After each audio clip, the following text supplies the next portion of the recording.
Hello and welcome to Reality Check. Hi, I'm Mark Pellegrino, and today I'm going to talk about democracy.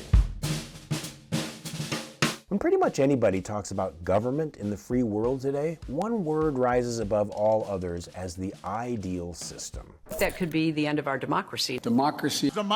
Yeah, you guessed it, democracy, also known as rule by the people. And why shouldn't this be so?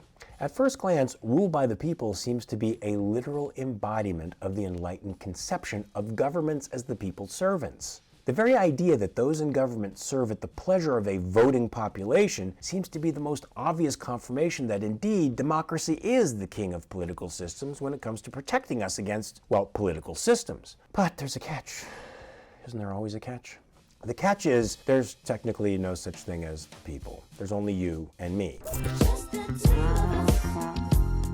Yeah, the people are the millions of individuals who make up a geographical area we call a state. And each of these individuals are sovereign beings. This means they have full dominion over their own lives. And a person who has full dominion over his or her own life cannot, in point of moral principle, be ruled by anyone. That's right, you cannot be ruled. Not by a king, a priest, a technocrat, a congress or a parliament, or even an abstract mass of folks we call the people. And let's face it, majorities don't make right. In fact, they often make wrong. Now, the founders knew this, which is why they conscientiously avoided the pitfalls of majority rule by dividing power between multiple elements of society and checking them against each other. The one against the few and the many against the one and the many against the few and the one, each checking the interests and strengths of the other, and all bound by a compact strictly circumscribing their powers. Now, this deconcentration of power is called a representative republic. It's not perfect, but it's the best means we've discovered so far to protect the rights of minorities, in particular the smallest minority of all, you and me. Okay, so what's the deal? If we don't live in a democracy but a republic, why do politicians keep calling our republic a democracy? You want the answer? Just ask yourself who benefits most from a democracy. Let's see. A republic is a deliberately unwieldy political machine. It's slow to move. Everything within its purview is subjected to debate between competing interests, and much is not in its power. Such a system forces the political class to take a backseat to rights. That's good for you and me, bad for the political class, whose role in society is severely restrained by contract and checks and balances. Democracy, on the other hand, is impetuous. Debates are led by the loudest voices in the room, and everything is subject to political action because majority will is the standard of good, not protection of rights. The political class is in the driver's seat because someone has to speak for this abstract thing we call the people, and all the political class need do is claim consensus or majorities for the right to move on anything against anyone. Right is subject to anything the political class claims the majority wants. This is bad for you and me, good for the political class, who's restrained only by what it can convince the people is in its best interests. That's why republics love statesmen and democracies love demagogues. Statesmen are guided by political principles and are under a moral obligation to serve their constituents. Demagogues are articulate people who can focus the feelings of majorities and exploit these feelings for political gain. The more democratic we become, the more demagogues gain the system for their own purposes. Notice the precipitous slide in the political discourse from our founding to today, and you'll see that that erosion of reason and the promotion of feelings are the result of democratization. So whenever you hear someone claim, we're in a democracy, tell them we aren't. And we shouldn't be, because rights can't be compromised, and reason can't take a back seat to the majority if we hope to maintain what little freedom we still have left. Check.